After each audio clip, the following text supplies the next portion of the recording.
வணக்கங்க.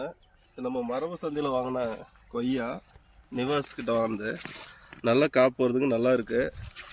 சரி, இது அடர்த்தி ஆகிறதுக்குள்ள அது ஊடு பயிர் ஏதாவது போட்டுக்கலான்னு சொல்லிட்டு சக்கரவள்ளியிலே 3 ரகம் போட்டுக்கிறேங்க. இது பீட்ரூட் ரகம், இது வெள்ளை சக்கரவள்ளி, அது பழுப்பு நிறமாக இருங்க அந்த சக்கரவள்ளிங்க. அடுத்து பாகக்காய் வெள்ளை பாவை போட்டுக்கிறேன், வெள்ளை பாகல் போட்டுக்கிறேன்,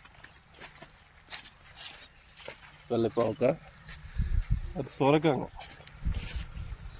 பூசணிக்காய் போட்டிருக்கேன்.